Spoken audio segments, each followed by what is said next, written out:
a todas y todos y todes. El día de ahora, de veras estamos con manteles largos porque pues tenemos a la magistrada aquí con nosotros, a la doctora Verónica Elizabeth Ucaranza Sánchez. Como siempre, es su servidora, la maestra María Cristina Piloña Rivera, ¿sí? Directora internacional en educación multidisciplinaria del Instituto Social Altruista Profesional Honoris Causa Asociación Civil, en colaboración con la Universidad de Occidente, UNO, la Universidad Metropolitana de Jalisco, UMJ, el Instituto Latinoamericano de Asesorías en Justicia y Género, AC, la Federación Juvenil Interamericana Protectora de Derechos Humanos y aliados, quienes tenemos el honor, pues, de recibir a nuestra ponente, la doctora Verónica Elizabeth Ucaranza Sánchez, quien el día de ahora nos va a compartir esta gran conferencia denominada Si te cala, no es tu talla. Por lo cual, les voy a compartir su semblanza curricular, ¿sí?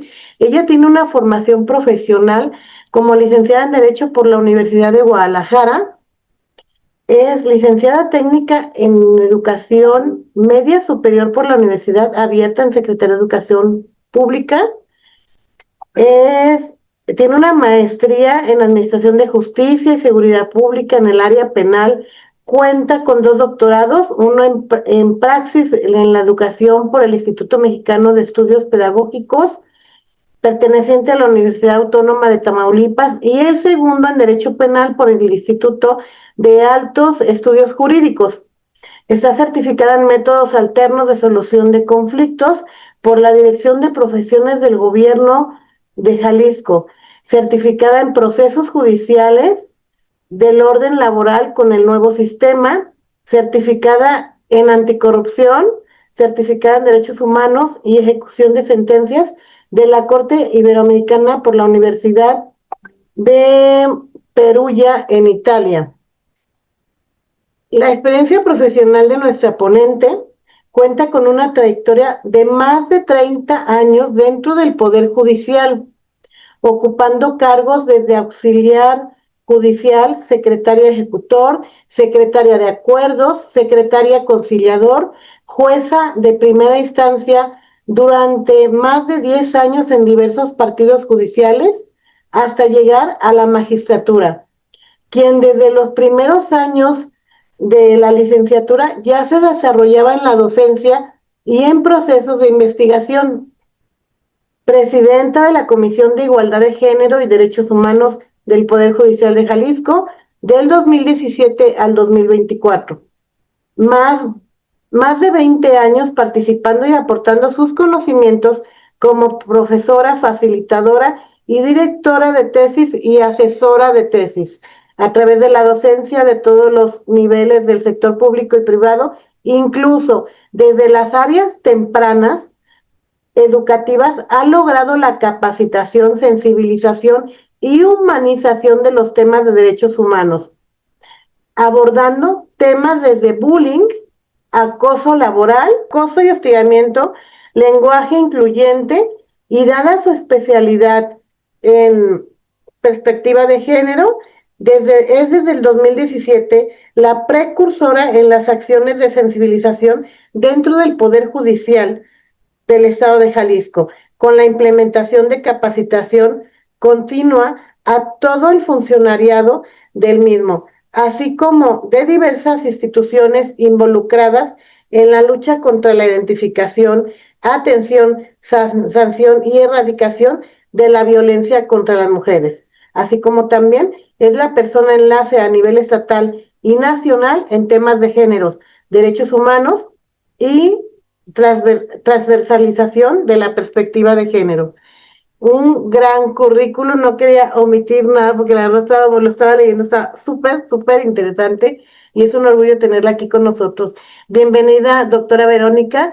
Pues le dejo en sus manos este espacio. Pues la verdad que todos los espacios académicos donde me permiten participar, y este no será la excepción, eh, me enriquecen en mi haber profesional, porque me sigo poniendo nerviosa, me sigue emocionando cuando la sociedad en general, desde todas las áreas, requieren o siguen siendo muy proactivas para aprender. Por eso, muchísimas gracias, Cristi, que me das la posibilidad y la oportunidad de participar, aunque parecería que yo sé que por el claustro que tienes es un claustro a nivel internacional y pues imagina la oportunidad que me estás generando para que yo llegue a más personas. Y esta parte que más me ha gustado es el de la sensibilización.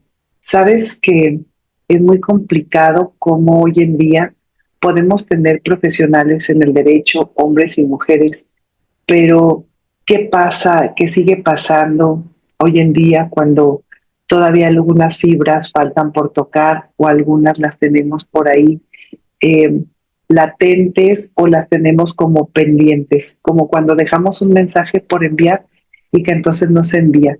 Y en esta ocasión, la conferencia es una conferencia que a mí me gusta mucho y siempre hay cosas que le voy sumando porque cuando inició yo le puse que si te cala no es de tu talla.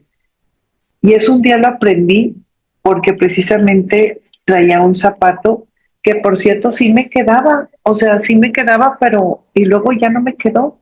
Yo no sé si les ha pasado que en algún momento tienes un zapato súper cómodo y en qué momento te dejó, o sea, en qué momento te hizo una ampolla, si eran tus zapatos preferidos, o en qué momento te hizo en qué momento te empezó a calar como el dedito y dices, ay, qué raro, si eran los más cómodos y además se me veían súper bonitos y me hacían sentir muy bien. Y esto va muy de la mano con lo que hemos intentado trabajar los últimos años, que son los tipos y modalidades de violencia. ¿Cómo empezamos a abordar un un tema tan severo, un tema de cuándo advertir que hay un tipo y modalidad de violencia?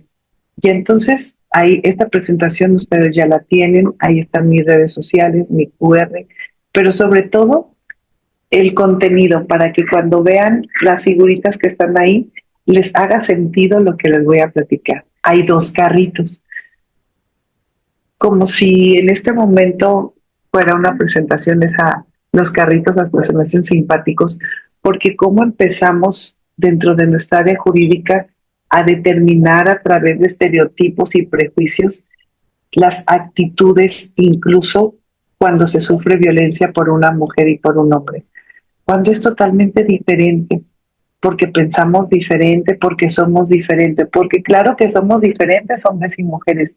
La Constitución es el único ordenamiento que nos dice que somos iguales. Pero entonces nos volteamos a ver las mujeres, nos volteamos a ver los hombres, y entonces nos damos cuenta que no somos iguales, que cada quien tenemos necesidades diferentes. A lo mejor habremos personas hasta que nos parecemos, pero seguimos siendo diferentes. A lo mejor a muchos nos gusta lo mismo, la misma comida, nos gustan los mismos tacos, pero a lo mejor habrá alguien que le ponen más cebolla, más limón. Es decir, cada quien somos diferentes en nuestro cosmos. Para, para poder aterrizar todos los temas en el ámbito de las violencias, a mí en lo personal no me fue fácil. Dedicándome casi los últimos 30 años de servicio al ámbito de la justicia, los últimos 11 de magistrada, los últimos 11 precedentes de jueza, yo quería entender qué pasaba en el ser humano, qué pasaba en hombres y mujeres cuando se sufría violencia. Cómo poder a través de mis sentencias que se hiciera una reparación del daño, una atención integral, pero que yo no tropicalizara solamente hacia mujeres, sino que entendiera esta violencia que también ocurre de hombre a mujer, de mujer a hombre, de mujer a mujer o de hombre a hombre. Que el concepto de violencia se fuera generalizando como un producto social de hoy en día, pero que entonces desde ustedes, desde el litigio, desde el servicio público o privado, cómo abordarlo. Y entonces la primera parte que tuve oportunidad fue de certificarme en neurociencia. Y la neurociencia me permitió, y es lo que les platico por eso estos dos carritos, porque le quise quitar el estereotipo del rosita y el azul. Y entonces sí sabían en favor de los hombres, ¿verdad? Que ellos tienen el cerebro más grande que nosotras.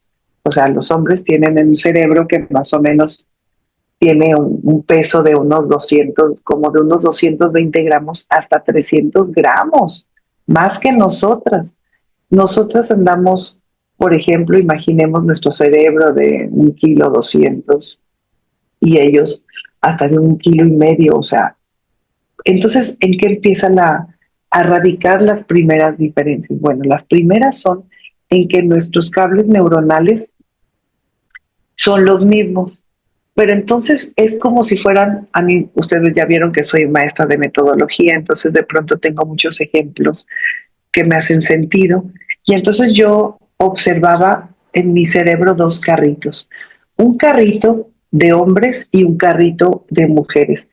Un carrito con diferente figura y ustedes hasta lo ven que el carrito del hombre es como más, así más curveado de la parte de arriba por el tamaño del cerebro más grande. Pero un hombre, imaginen cuántas palabras dicen al día. Más o menos 15,000. A lo mejor encontraremos algún compañero platicador, pero más o menos hasta 15,000 palabras. Y una mujer más o menos anda desde 25 a 32,000 palabras. O sea, es extraordinaria la diferencia al día. Pero entonces imaginen que el carrito de las mujeres, en vez de gasolina, tenga hormonas. O sea, los hombres jamás sabrán por qué un día nos queremos comer un bote de cajeta en la noche. Jamás sabrán por qué la blusa que nos gusta tanto, hoy lloro al ponérmela. Jamás sabrán por qué la blusa que tanto me gusta, hoy no me gusta. Tampoco nosotras. Porque hoy vemos un perrito solo en la calle y queremos llorar. Hoy vemos a lo mejor un comercial de donde está un producto de limpieza y hasta nos da sentimiento. Pero tampoco nosotras sabemos porque las hormonas en nuestra vida actúan de una forma diferente. Pero entonces, ¿cómo empieza a tener sentido que hasta la forma de percepción de los objetos, de la percepción de los objetos que llegan a través de nuestra vista, nos hacen sentido? ¿Les ha pasado en alguna ocasión que huelen un perfume y dices, ay, qué rico? O otro que dices, ay, Dios mío, ¿quién compró ese perfume? Claro que habrá alguien que le gusta, pero que eso no es que sea más agradable o menos agradable el perfume, es que tu percepción manda un sentido a través del olfato y tu cerebro reacciona. Tal vez el perfume que no te gusta tiene un sentido por la esencia, tal vez tenga más clavo, yo no sé qué componente, pero algo que te haga sentido de tu niñez. Pero entonces, en los hombres, donde su carga, ya ellos no tienen tanta carga hormonal, pero sí de esta parte diferenciada que es la testosterona. La testosterona que incluso hace que la voz sea más gruesa, hace que te salga más pelo. No les digo, aunque las mujeres de pronto tengamos bigotaxo, no es lo mismo el que le sale a un hombre. ¿Por qué? Pues por la carga de testosterona. Pero vámonos a conceptos todavía más severos, más profundos. Si entonces un hombre habla diferente, más o menos palabras, una mujer más o menos, imaginen lo que implica escuchar a una mujer que sufre violencia. No te va a decir lo mismo, no te va a decir lo mismo una mujer que un hombre. No lo va a recibir lo mismo una mujer que un hombre. Entonces quisiera decir eso, que un hombre o una mujer pueden recibir la información, que las mujeres podemos ser más asertivas, pues lo voy a dejar de la primera pregunta, porque entonces, ¿qué estará pasando hoy en un ámbito judicial donde habemos más mujeres en la impartición de justicia y no vemos esa parte sensible y humana? ¿Qué nos está pasando en nuestro carrito que lo que en algún momento nos hacía sentido y nos hacía que nos enchinara la piel, hoy cada día tenemos la piel más gruesa. Pero si todavía no reflexionamos en el punto para poder entrar a cada una de las violencias, yo les platico y les pongo un ejemplo que me encanta. Mujeres, ¿han estado enamoradas en algún momento? Pensemos así en algún momentito chiquitillo. Y entonces tu mujer le dices a tu pareja, tú de mujer le dices, oye mi amor, ¿qué estás pensando? Y tú claro que estás esperando una respuesta romántica, cercana, que te haga sentir bien. Y él te va a contestar. Dime, Cristi, ¿qué te va a contestar? Nada, ¿verdad? Porque aunque tú le vuelvas a preguntar, te va a volver a contestar que nada, porque, ¿sabes? Ellos sí tienen la capacidad de poner la mente en blanco. Su capacidad cerebral les permite eso. Y nuestra capacidad cerebral de las mujeres, aunque estemos en una mente en blanco, lo tenemos como pizarrón de maestra de matemáticas de primaria. Así rayoneado y así como que cuando le borras de todos modos se alcanza a ver los números que escribió la maestra. Y entonces, ¿esto qué implica? Implica que los procesos mentales de comunicación, de percepción, son distintos. Y esto es lo que tendríamos que ir recopilando en nuestro almacén jurídico para que entonces, cuando llegue el momento, si estamos en el servicio público y nos toca atender un caso de violencia, o cuando estamos en nuestras oficinas, desde el servicio privado, que nos toca atender, identificar las violencias, de pronto decimos, ah, qué caray, así es que eso, platíqueme su historia, ¿verdad? Y tu cerebro, ¿y por qué no corrió? ¿Y por qué no se defendió? ¿Y por qué no le abrió a alguien? ¿Y por qué no salió corriendo? Porque nuestros prejuicios y nuestras predicciones ante un asunto los vemos desde nuestra percepción, que no es la percepción de la persona que sufre la violencia. Por eso es tan importante empezar como a que nos haga sentido que a partir de que no somos iguales, entonces, menuda obligación tenemos hoy quienes somos abogados. ¿Por qué? Porque tenemos que hacer iguales a los que no son. Y entonces viene el proceso de equidad, viene el proceso de ponderación, viene una serie de principios de objetividad, de razonabilidad, principios que vienen a incorporarse para que entonces veamos las cosas diferentes. Porque si no, nosotros seguiremos romantizando las respuestas, pero no solo en una relación interpersonal, sino en una relación desde el servicio público o privado, porque siempre estamos diciendo, ay, ¿a poco no lo pudo haber hecho? Ay, ahora resulta que le dolió. Pues si siempre le decía, entonces anticipamos esos juicios de valor que precisamente se llama prejuicio, porque adelantamos un valor de opinión. Y entonces, platicándoles de estos carritos que me encantan, regresamos un poquito a cuál ha sido la obligación de la Corte Interamericana los últimos años. Primero, México le hemos dado mucho trabajo, México ha sido condenado en muchas sentencias de la Corte Interamericana en todos los temas, desde el 2004, o sea, tenemos más de 20 años con condenas donde hizo falta la debida diligencia, la incorporación de los derechos humanos, donde vienen conceptos y principios hoy extraordinarios como el derecho a la verdad, como el derecho a una vida libre de violencia, donde vienen conceptos, por ejemplo, de la no revictimización, pero uno que siempre me llama la atención y que creo que es el rector de todo este mecanismo legal de garantía de los derechos humanos, se llama debida diligencia. Y este concepto de debida diligencia, que no es otra cosa sino hacer lo correcto en el momento adecuado. ¿Y por qué les ponía estas sentencias? Solamente para que veamos cómo ha sido una evolución solamente de algunas de las sentencias en temas en materia penal, en materia de desaparición forzada, en materia de derechos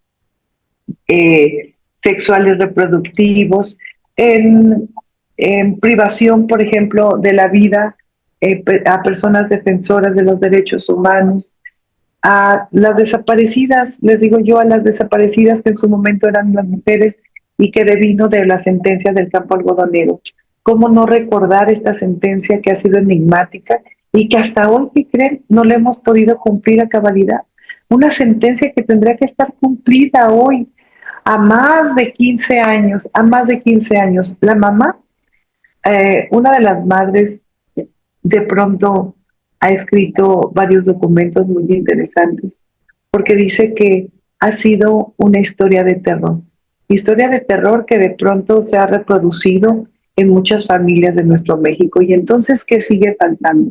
La debida diligencia, esta debida diligencia que nos hace actuar en un momento, pero actuar desde los prejuicios que tenemos, no, pues pobres personas, actuar desde las concepciones de discriminación, exclusión, pues imaginen a dónde estamos llevando hoy en día, a una incluso revictimización. Por eso es partir de lo que tenemos en la Corte Interamericana para que nos permita ir bajando la información. Entonces, después de estas sentencias, ¿qué nos faltó? Primero, fuimos condenados por una falta de debida diligencia, simplemente hacer lo correcto en el momento adecuado. Esa palabra siempre se me hizo muy severa. Otro elemento, la falta de incorporación de los derechos humanos. O sea, es verdad. ¿Cómo es posible que en el 2011 se tuvo que aprobar una reforma para que las autoridades nos obligaran a aplicar los derechos humanos? Dios de mi vida, o sea, pero eso no es lo peor. Hoy en el 2025, a 14 años, seguimos luchando para que se incorporen y se garanticen los derechos humanos en los juicios. ¿Cuántas veces ustedes han presentado una revocación, una apelación? Bueno, hoy lo tienen casi de machote. Y por favor, garantiza los derechos humanos y les pones todos los principios y les pones el copy-paste de Belén do Pará, de la CEDAW, y bueno, estrellitas y todo, y no logramos el cometido. Si nos ponemos a ver que son 14 años en el ser humano, a los 14 años una persona, un hombre, está en la adolescencia, ya le salió bigote, ya se anda queriendo tomar una cerveza, ya es una persona que razona. Una chica, bueno, no te digo ya a los 14 años, ya las hormonas se te andan moviendo, ya se quieren pintar la boca o ya se ponen rímel en la pestaña, ya camina por sí. Y en materia jurídica, 14 años de una incorporación de los derechos humanos que parecería que se quedó truncado en su desarrollo, que le hemos sobreprotegido de tal forma que hoy en día creemos que los derechos humanos parecería que no es lo que se preveía. Es decir, hoy eso ha generado incluso una percepción muy adversa en la ciudadanía con respecto de la justicia, porque hoy se piensa que por los derechos humanos hay personas que están libres. Y veamos a lo mejor cuántos supuestos están en ese asunto. Que por los derechos humanos, a lo mejor una mujer que sufre violencia no ha sido reparada. Qué triste.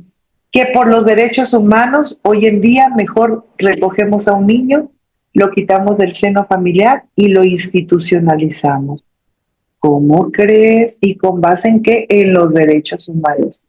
Y entonces, en este concepto de los derechos humanos, la falta de una incorporación real y de garantía, nos hemos convertido en un fenómeno social que hoy, a lo mejor, a muchos sectores no nos ha beneficiado por la percepción y también por la mala incorporación que se ha hecho en los asuntos.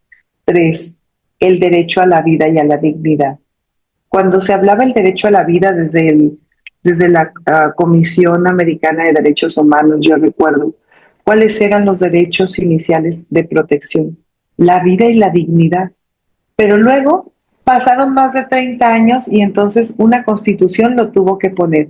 Hoy nuestra constitución, en el primero constitucional, dice que debemos de respetar la vida y la dignidad de las personas. Y entonces, en tratándose de dignidad, se vinieron se vino como en cascada una serie de conceptos, como el de reparación de daño integral, donde se involucrara el daño moral, material e inmaterial, donde se modificaran los conceptos de daños y perjuicios, donde hoy el dolor ya tiene un precio, donde hoy el dolor, donde hoy el sufrimiento puede tener un coste, donde hoy la omisión puede tener un coste. Es decir, antes se hablaba solamente de un daño y de un perjuicio.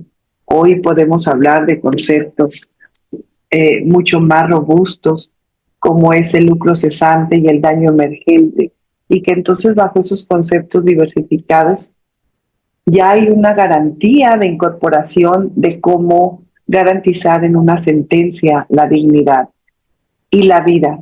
La vida se puede garantizar en un arrendamiento que hoy no quisiste resolver y a lo mejor las partes llegaron a ofenderse de tal forma que ya inició una carpeta de investigación.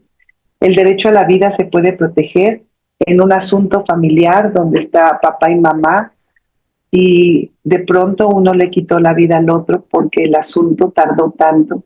Y entonces en vez de haber sido un asunto reparatorio, un asunto que permitiera que las partes tuvieran una vida libre y digna, no, que creen, uno de ellos perdió la vida.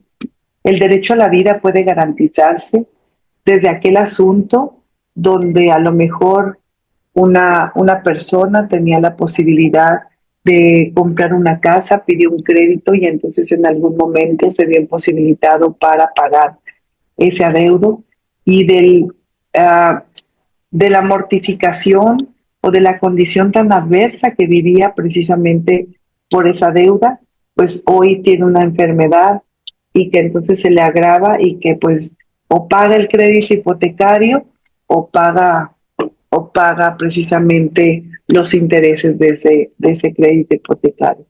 Y entonces, ¿cómo el derecho a la vida, que parecería que solamente se puede garantizar en materia penal, hoy lo podemos garantizar en todas las competencias, en todas? Por eso, cuando fuimos condenados al Estado mexicano, hoy sigue siendo una deuda. Pero más allá, el tema de las violencias, el derecho a la vida es prioritario. Vivir, yo fui la primera que sacó en una sentencia hace muchos años, donde les puse en una proposición en los asuntos de el divorcio, cuando era un divorcio por mutuo, o hoy en día el divorcio incausado, les puse una proposición y les ponía que les obligaba a las partes para respetarse el derecho a la vida y les exhortaba a vivir y a dejar vivir. Y entonces eso, alguien me dijo, ¿no es muy arriesgado que se lo pongas en una proposición? Le dije, no, porque si no mal recuerdo, la condena 86 de la sentencia del campo algodonero nos condenan y nos dicen que debemos de derribar todos los obstáculos de jure y de facto que haya no solo en la norma, sino en la ejecución de la esa falta de capacitación institucional, esa falta de capacitación para realizar trabajos interinstitucionales desde los espacios públicos y privados, hoy siguen siendo una realidad. A mí me encantó como la condena 90 de la sentencia del campo algodonero, donde nos establecía que todas las instituciones teníamos que trabajar en una actividad interinstitucional. A mí me encantó desde ese momento este concepto, porque nos decía, en pocas palabras, cada quien desde su competencia tiene que hacer lo propio. Y entonces eso fue precisamente uno de los elementos que se incorporó en el artículo 23 de la Ley General de Acceso a las Mujeres a una Vida Libre de Violencia, donde entre otras cosas se dejó establecida la posibilidad de una alerta de género, que es ese juicio que podía presentar cualquier asociación civil a un Estado por el exceso de violencia. Y entonces el tema de la interinstitucionalidad no solo obligaba a los espacios públicos, sino también a los privados. El último, y no menos importante, la falta de lenguaje incluyente. Y no es solamente el as, el os, el es. El lenguaje incluyente es el lenguaje que incorpore a todas las personas. Es el lenguaje mediante el cual tú te sientes, tú te sientes identificado, pero sobre todo te sientes visible.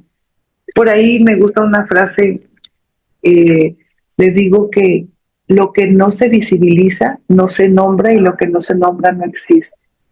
Y el incorporar un lenguaje incluyente no está a modo si nos gusta, si no nos gusta. Ay, no, yo me siento incómodo, he tenido opiniones de todas las naturalezas, pero me quiero centrar en la opinión que a nosotros corresponde por tratarse de un área judicial, de un área jurídica y sobre todo de un área de estudiosos y estudiosas del derecho.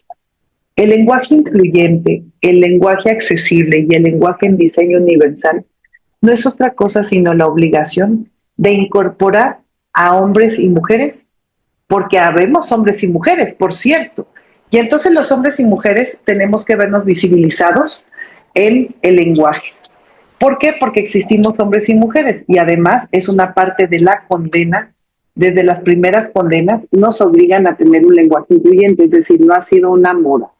Pero finalmente estos espacios que vendrían a ser accesibles, tenemos que ir viendo que en esta accesibilidad en los espacios públicos y privados tenemos como tres escalones grandototes: nuestros derechos, las garantías y los principios. El derecho, que efectivamente cualquier prerrogativa que tenemos, la garantía, el mecanismo que tenemos para hacer realidad nuestros derechos, y el principio es como si fuera la cobijota para que nos permita garantizar ese derecho. ¿Qué es la transversalización? La transversalización hoy permite que los temas de derechos humanos nosotros los incorporemos a las necesidades de hombres y mujeres. Precisamente ahí está bien. Transversalizar es precisamente la incorporación de una perspectiva desde luego de género en ese proceso de valorar las implicaciones que tienen para hombres y para mujeres cualquier acción. Yo les pregunto, ¿ustedes hasta dónde transversalizan la perspectiva de género y los derechos humanos? ¿Hasta dónde tienen esa posibilidad de hacerlo y de ejecutarlo en sus asuntos? ¿Complicado? Pues sí, de pronto pudiera ser complicado, pero si empezamos a utilizar y a ejecutar los conceptos, creo que los podemos incorporar. Pero no los vamos a poder incorporar al 100% si tal vez el concepto de perspectiva de género no lo tenemos muy claro. Perspectiva de género, yo creo que todas y todos ustedes son expertos en la materia, pero solamente me permitiré decirles. Tiene su precedente en la jurisprudencia 22/2016, emitida por la Suprema Corte de Justicia de México, y nos establece que la perspectiva de género es un proceso metodológico, científico, social, que determina las condiciones de asimetría, discriminación y exclusión para erradicarlas y, en su caso, repararlas. Es decir, es un método que nos lleva a generar una acción, que entonces, por eso, cuando se hacen acciones en favor de un grupo, se habla de acciones afirmativas con perspectiva de género, un presupuesto con perspectiva de género, una sentencia con perspectiva de género. Si después en algún momento me permiten participar con los temas de perspectiva, podemos hacer agravios con perspectiva de género, resoluciones con perspectiva de género, valoración de prueba y razonamiento probatorio con perspectiva de género. ¿Y qué tan complicado puede ser la perspectiva de género? Rápidamente les diré, son 8 pasos. Los que establece la jurisprudencia son 5, después se le adicionaron 3 en razón a la implicación de grupos internacionales donde venía la obligación de su ejecución. Pero ahorita se los pongo más fácil. Son 5 pasos, es como si fuera un recetario. Si alguien de ustedes, pensando en un recetario por la hora, y ya es la hora del café y del panecito, ¿alguien de ustedes sabe hacer un pastel? A lo mejor ustedes digan sí o no, pero pensemos 3 elementos rápidos para hacer un pastel: harina, leche y huevos. ¿Ustedes les parece complicado esos 3 elementos? No, pero tampoco en la perspectiva cuando hablamos de mujer, hombre, niño, eh, que vive en un seno familiar, y tres, que está reclamando, por ejemplo, una pensión. Y entonces, imaginemos que esos tres elementos no nos causan ningún agravio, pero en este momento vámonos a un súper, al súper más cercano donde estamos, eh, donde tenemos el súper, ¿les parece un Walmart? Ya hice un Walmart, nos vamos a un Walmart y entonces llegamos al Walmart y nos vamos al pasillo 9 donde está la leche. ¿Qué tipo de leche encuentran en ese pasillo? Empiezan a recorrer el pasillo de la leche y luego se van a encontrar leche light, leche deslactosada light, leche deslactosada light sin grasa. Y así sucesivamente recorren todo el pasillo y se encontrarán leche de todos los colores, de todos los sabores, de todas las modalidades. Ahora imaginen en el ejemplo de un ser humano que llega con nosotros, que para nosotros en algún momento pudiera parecer uno más, un masculino más, una femenina más, pero no es así. Lo que se permite hoy en la perspectiva es analizar cada contexto, cada situación, y que incluso la forma de incorporación en que llega cada persona es diferente. Por eso cuando platicamos la metodología de la perspectiva, nos vamos a cada uno de los componentes de saber en qué momento se incorpora la leche al pastel, a ese recetario, porque no es lo mismo que se le pongamos la leche y los huevos o a la harina y la leche. Es decir, hasta en ese momento de la incorporación de la leche sabemos que aunque el concepto leche pudiera ser tan fácil, no se incorpora en cualquier momento. Y entonces en nuestros procesos judiciales, en nuestros procesos mentales, en nuestros procesos de valoración, ¿en qué momento transversalizamos para poner a la víctima o nuestra defensa o nuestro proyecto? ¿Cuál es el proyecto que tenemos? Y entonces esto nos hace dirigirnos a los temas precisamente que en tratándose de violencia, en los temas de violencia, hoy tenemos una necesidad primero de que ustedes tengan las bases de qué es un estereotipo, que es la idea, la expresión, la cualidad, que nos puede llevar a una generalidad o a decir, pues eso es lo que yo pensaba. Pues sí, pero tal vez esa idea, esa expresión, incluso esa cualidad adicionada, no era la que tendría que ser. Quiero llegar esa es otra presentación que les traje, cómo actúa el estereotipo. Fíjense, les puse, primero es lo que pienso, que es el estereotipo, pero luego lo que siento, que es el prejuicio, pero luego viene la discriminación. Ahora se los pongo estos tres: estereotipo, prejuicio y discriminación en tratándose de violencia. Cuando entonces nosotros queremos acompañar causas y que nosotros también tenemos prejuicios y estereotipos, y entonces no nos da nuestra percepción para decir, chisa, ¿a de veras la jaloneo? Pero ¿cómo no corrió?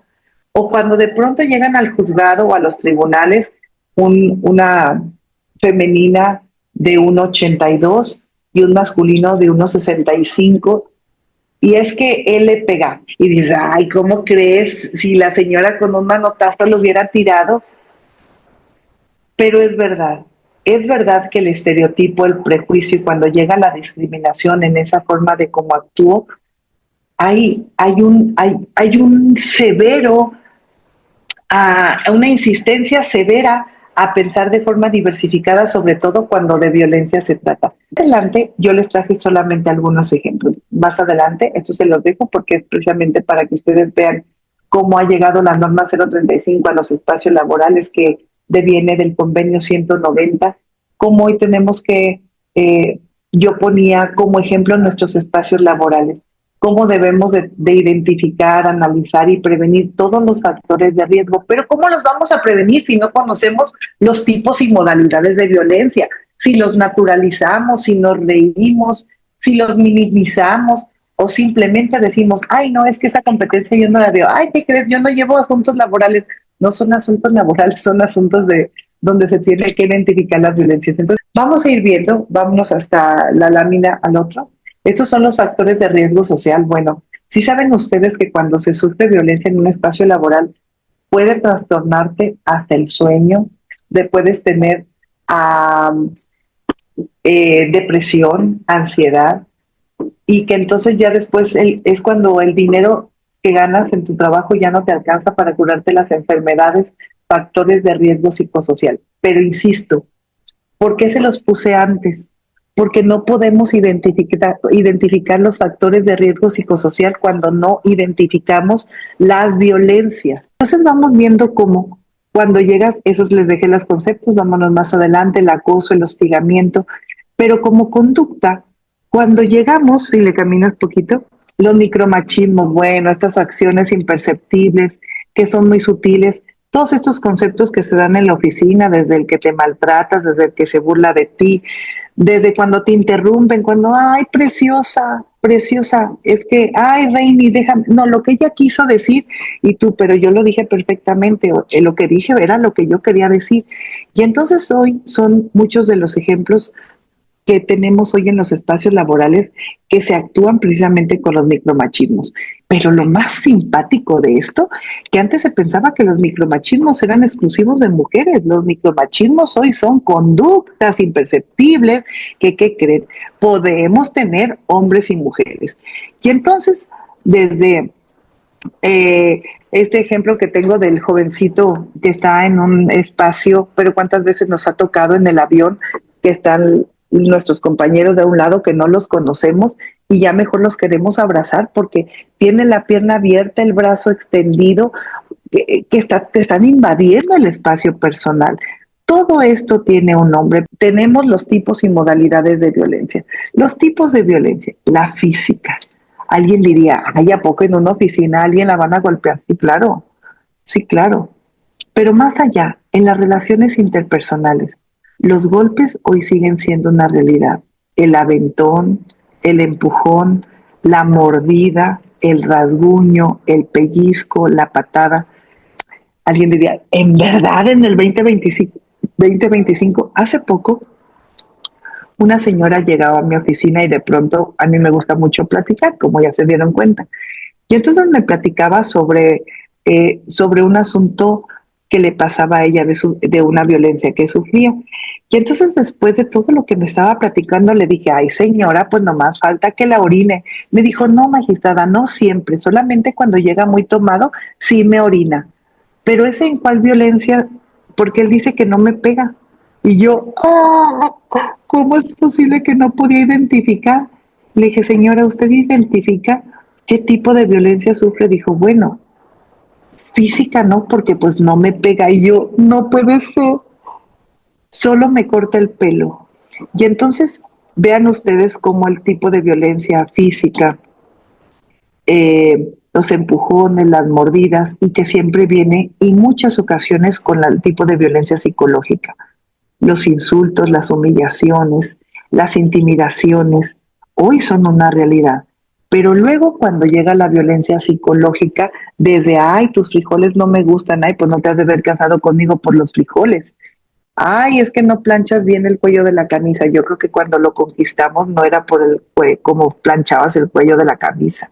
Es decir, en los carritos del principio que platicábamos, cómo empezábamos a romantizar algunos conceptos y que no nos damos cuenta que algo ya no nos queda.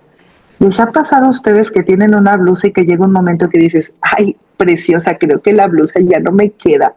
O de que el botonazo así nos está quedando como forzadito, o el pantalón que decimos, bueno, pero lo voy a guardar. Ah, porque por cierto los guardamos. Nuestras prendas que no nos quedan cuando nos gustaron mucho las guardamos en nuestro closet. Y todos los días que abrimos el closet decimos, uy, pero ya casi me queda, ¿cuál si no nos va a quedar ya? O unos zapatos, aquellos que les platico que nos quedaban súper bien, que eran nuestros favoritos y nos hacían sentir súper bien, hoy tampoco. ¿En qué momento pasa que en una relación interpersonal entre dos personas, eran las más felices y llegó un momento que ya te caló? Pero que tú te alcanzas a dar cuenta que te está calando, como cuando algo te está rozando el zapato, la blusa, pero a veces preferimos archivarlo, guardarlo y ponerlo en una caja.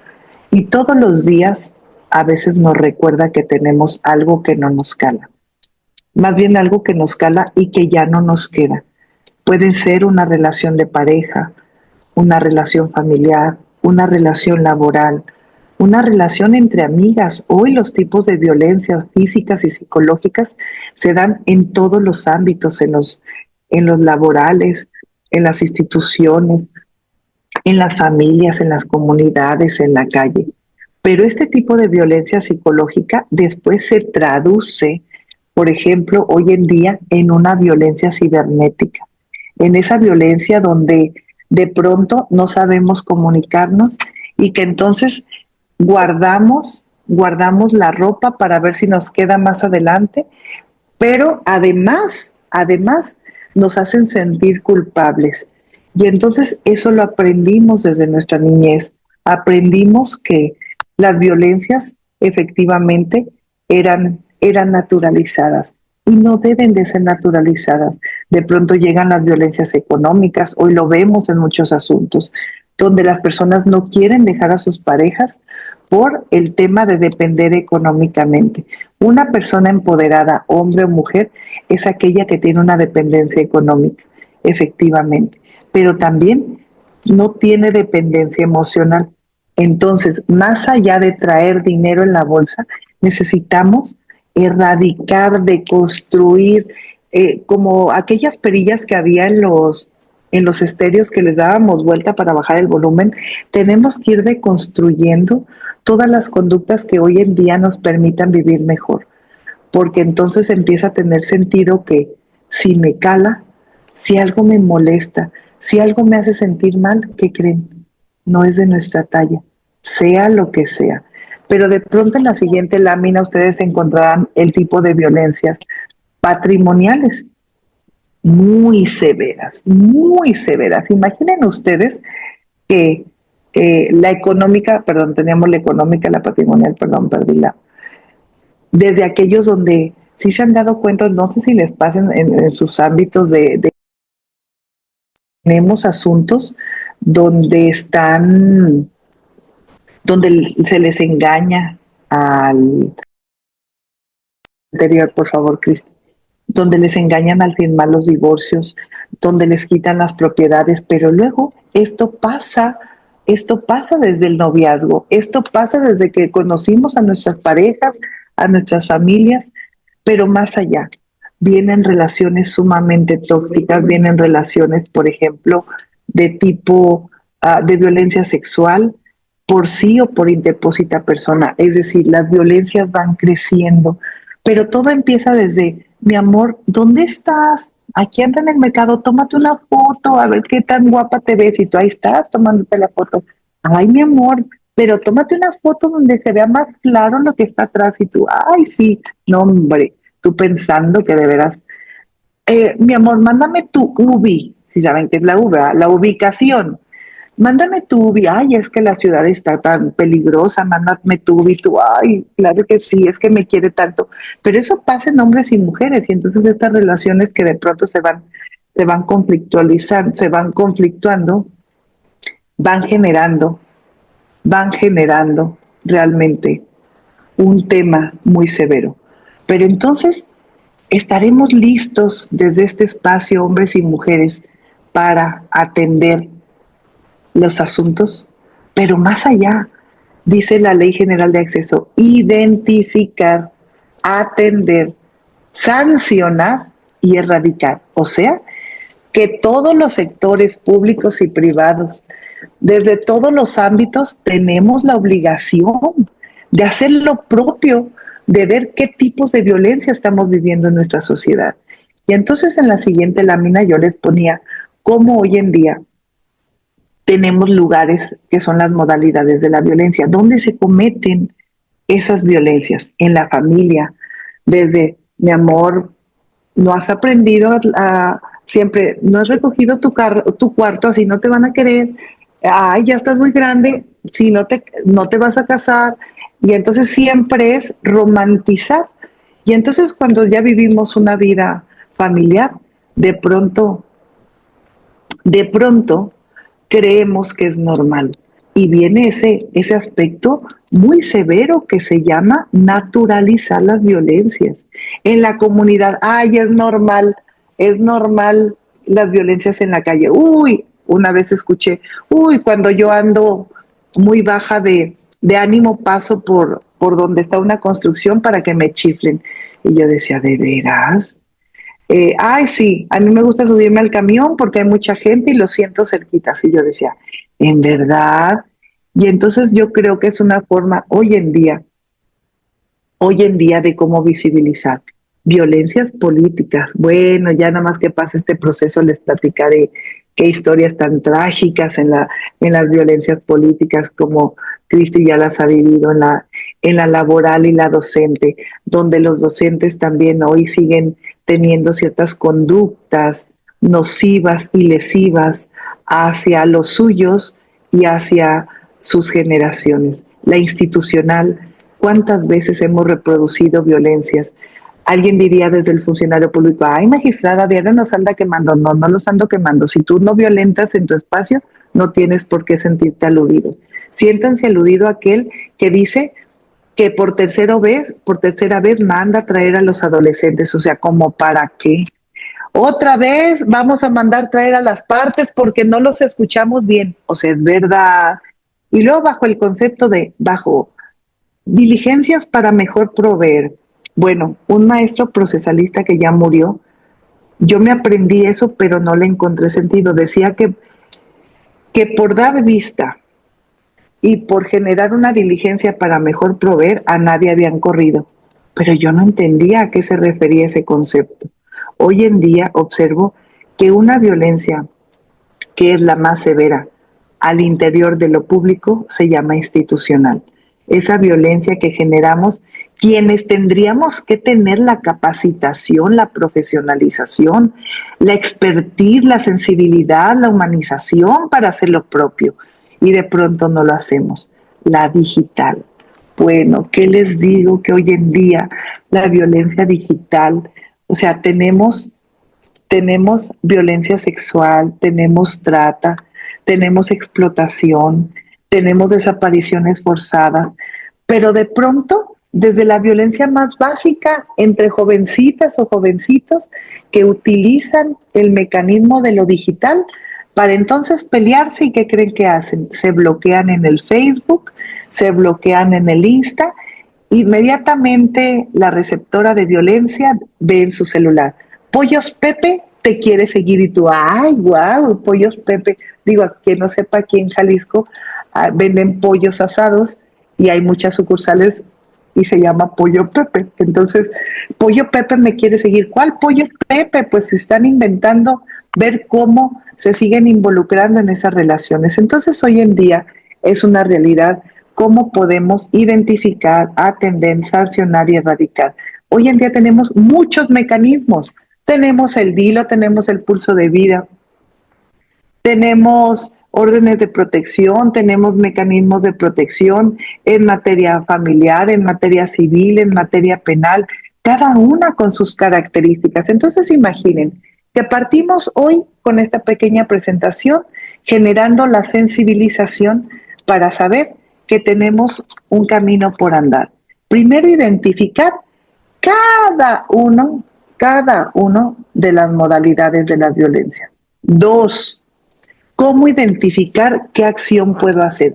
Pues la perspectiva de género en su segundo elemento es el estudio y la valoración de riesgo.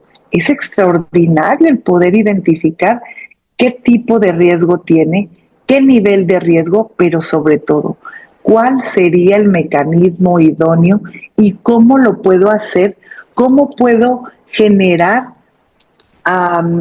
ni siquiera la sensibilización del funcionario que lo va a leer rápido, no, sino los razonamientos jurídicos para provocarlo. Estoy leyendo la violencia de género y veía del laboral.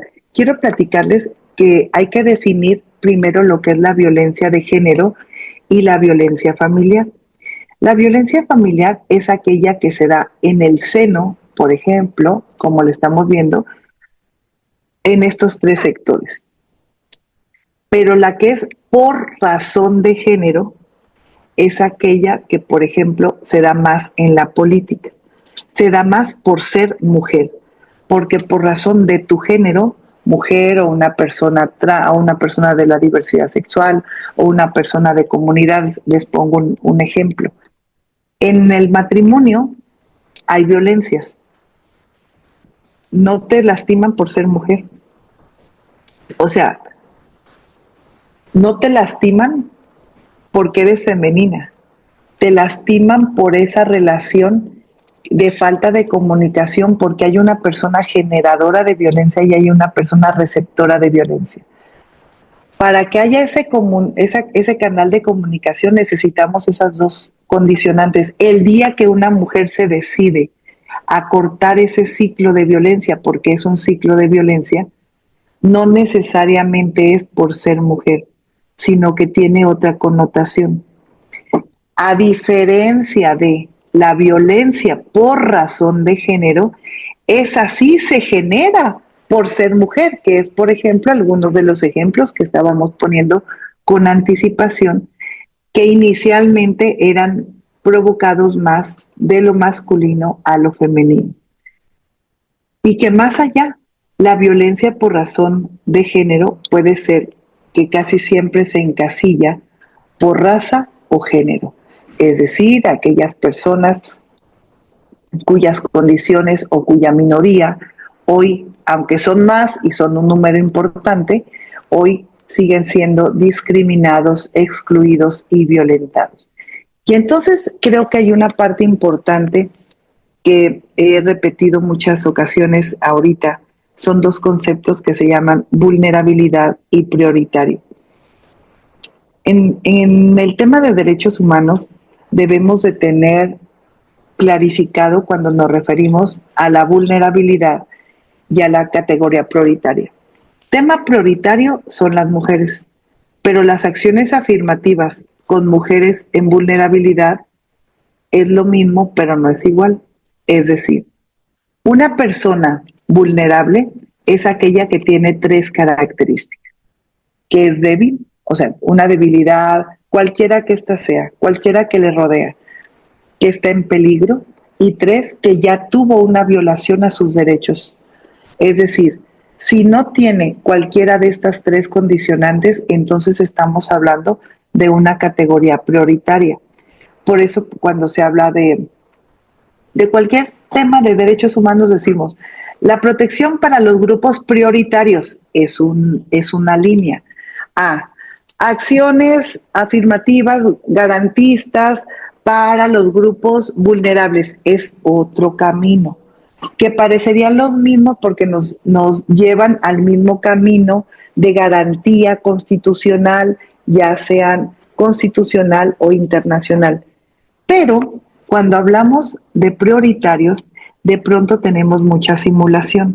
Cuando todas las categorías tendrían que tener una protección especial por su condición de vida, les voy a poner algunas: niñez, dependiendo primera, segunda, tercera infancia, adolescencia, adultos mayores, personas de la diversidad, personas con discapacidad, personas de grupos y comunidades. Cada uno sectorizado tiene una necesidad. Ok. Tiene una protección diversificada, claro.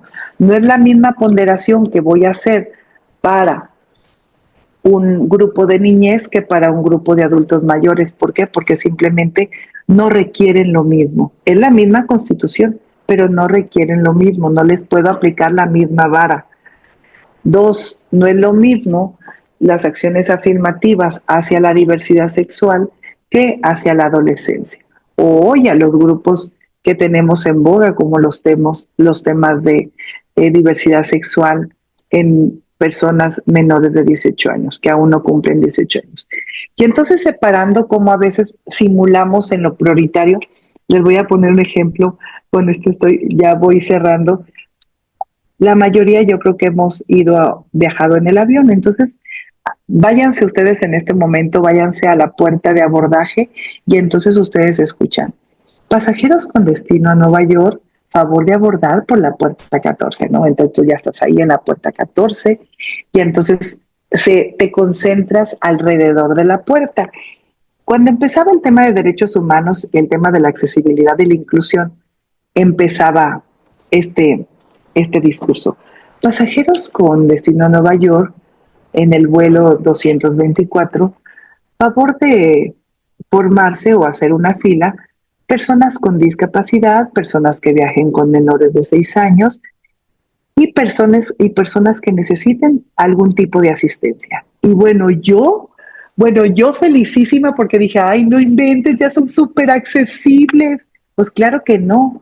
Después entendí que la ley de aeronáutica determinaba que se tenían que concentrar en ese espacio y que entonces lo que pasara de ese espacio hasta subir a la persona al avión era responsabilidad. Y como hoy la característica prioritaria lo que se logra es que no lleguen a ser personas vulnerables, pues claro. Pero ¿cómo se simula? A ver, ustedes piensen, te pasan al avión y te dejan en el pasillo del medio. ¿A poco cierto o no? Y entonces eso no quiere decir que ya te hayan garantizado tu acceso. Y entonces se simula. Entonces, ¿cuál va siendo la reflexión? Bueno, primero que en tratándose de violencias en hombres, en mujeres, en tratándose de cómo identificar, atender, sancionar y erradicar las violencias, primero tendríamos que ver cada una, cómo se provoca cada una, cómo se va generando un concentrado o un tejido de una con otra con otra. Es decir, una violencia nunca viene sola, no. Y entonces, qué buen momento para que ustedes puedan hacer la primera reflexión, o muchas, no sé, dejarles esto en el tintero, que la violencia no es normal, que la violencia debe denunciarse, que la violencia debe erradicarse. Pero ¿cómo se erradicará si no se conoce y si no se identifica? Entonces la invitación es a que sumemos una causa, a que ayudemos a las personas a caminar en una vida libre. Pero desde luego tenemos que ser personas muy deconstruidas, no construidas. Para construir necesitamos deconstruir. Ya tenemos una construcción, una visión de todo de este bagaje jurídico, pero hoy entremos a esta parte sensible. Las violencias existen, las violencias no distinguen sexo, raza, condición social, condición económica, condición cultural.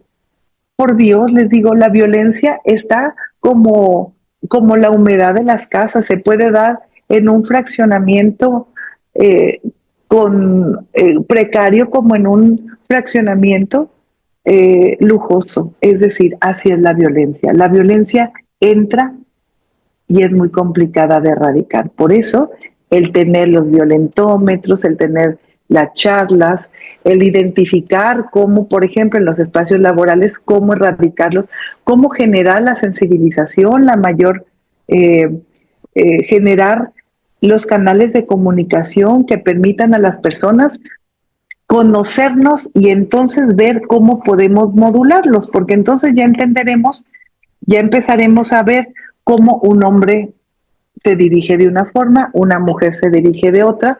Una mujer también puede expresar de una forma una violencia y un hombre también, pero depende mucho nuestra percepción. La percepción de ustedes que tienen como especialistas en el derecho es sumamente importante, es sumamente trascendente desde lo público y lo privado. Desde lo público para hacérselo llegar al juez y desde luego a las autoridades, pero también desde luego quienes somos las autoridades, hoy más que nunca tenemos una obligación de velar, de atender, de garantizar, de priorizar, de objetivizar, es decir, una actividad que hoy en día sigue siendo realidad.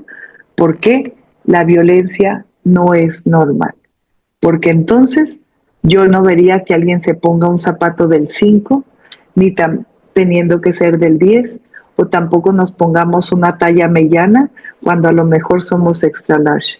Es decir, revisemos qué tenemos en nuestras personas, qué tenemos en nuestro interior, hagamos una introspección para ver cuáles estereotipos, cuáles prejuicios, y que entonces vengan conductas, expresiones, recursos, amparos no machistas, no racistas, no clasistas, no discriminatorios, y que finalmente hagamos actuaciones con una real perspectiva de género. La perspectiva de género viene a consolidar un sistema judicial que permita hacer a las personas iguales, es decir, socialmente iguales, humanamente diferentes. Ayúdenme a que esto cambie. Ayúdenme a ser constructores de paz, que así, identificando las violencias, es el primer paso. Soy su servidora, Verónica Ucaranza, y ojalá no sea la primera ni la última que podamos tener comunicación. Quiero platicarles rápidamente, ahorita que se vino este tema. Yo tengo un podcast que se llama Saber Más para Ser Mejor, Saber Más pegado para Ser Mejor, donde hablamos de todos los temas ciudadanizados, que eso es hoy una prioridad. Incluso tengo una lotería ya registrada donde aprendes a tus derechos, se llama Becamulot. Eh, es una lotería donde jugando, digo porque a nuestra edad de pronto necesitamos algún documento lúdico que nos auxilie, porque esos temas de capacitación y profesionalización nos complican de pronto los horarios, pero quedo a sus órdenes. Y si en algún momento desean un producto lúdico, también tenemos espacios también de capacitación, y ojalá que este sea solamente el primer paso, porque lo siguiente pudiera ser cómo incorporar la perspectiva de género transversal en cada una de las materias. En todas las materias hoy podemos incorporar la perspectiva de género. Y entonces, pues muchas gracias. Soy su servidora, Cristi. Muchas gracias. Gracias por la oportunidad, gracias por el espacio, pero sobre todo por tu amistad. Muchas gracias, doctora Verónica. Tiene aquí algunas preguntas. Vuelvo, creo que usted me va a dar también la razón. ¿Qué pasa con los servidores públicos, no? Porque, bueno, pues esta norma 035 aplica y se oye bien padre, pues en la iniciativa privada. Ya sé. Más sin embargo, en lo público, pues realmente no pasa nada. No, no pasa. Y seguirá sin pasar nada. Y Fíjate que yo... pues está todo el sistema encima, ¿no? Entonces, pues el servidor público pues tiene una gran desventaja. Sí, y además, ¿sabes qué? Hay una falta de racionalidad en que se traduce en el servicio. Y entonces tienes servidores públicos un poquito amargaditos, y entonces el servicio público que emiten pues es amargadote. O sea, es el resultado hoy en día de los sistemas que tenemos. Hay poderes judiciales que requieren temas más allá de ser cibernéticos, requieren procesos sensitivos y procesos regulatorios. Por ejemplo, hay poderes judiciales que actualmente no tienen los protocolos de atención, sanción y erradicación de violencias, de acoso y hostigamiento, ni laboral ni sexual. Y entonces, pues ve los ejemplos que nos andan saliendo de pronto cuando nos hacemos famosos con temas muy desacertados y que tienen relación con estos temas. Al final, quienes somos partidarios o hemos vivido en los derechos humanos y queremos seguir viviendo en los derechos humanos, cuesta mucho trabajo seguir levantando la voz. Pero algo que también nos caracteriza es no cansarnos de levantar la voz. Por eso, quienes como ustedes están en esta faceta, donde tenemos una noble profesión, donde viene un cambio sistemático, donde viene un cambio de sistema por la incorporación novedosa de funcionarios públicos en el Poder Judicial. Hoy más que nunca necesitamos fortalecer las instituciones, generar los mecanismos. El país necesita de una economía firme, pero también de una justicia. Y una justicia que depende de las personas. Así, simple, depende de las personas. La justicia sola no se puede aplicar. La justicia se siente, se vive, se respira. Y para eso necesitamos aplicadores de la norma. Y entonces es seguirles exhortando que no bajemos la guardia y que entonces veamos cómo podemos seguir desde nuestra trinchera generando este pequeño proceso de reconciliación. Gracias a ustedes. Dice Roberto Figueroa, buenas tardes a los ponentes y compañeros en general, doctora. ¿Cuál es su opinión del por qué sí es muy útil y es una excelente herramienta para cualquier tema laboral dentro de cualquier empresa o institución de gobierno? ¿No se le dé la importancia o la aplicación suficiente? ¿A falta de interés o afecta intereses? Yo creo que si primero, falta de interés no creo, porque sabiendo la herramienta que nos brinda, quien quiere hacer mejor las cosas haría lo propio. De pronto, la falta de motivación que se tiene, yo les digo, la falta de fortalecimiento de las habilidades blandas, para no escucharme tan severa. Las habilidades blandas, que son aquellas pues que nos permiten estar en el aquí, en el ahora, adaptar al cambio, recibir el cambio, tener una inteligencia emocional suficiente para estar prestos a decir, pues tengo que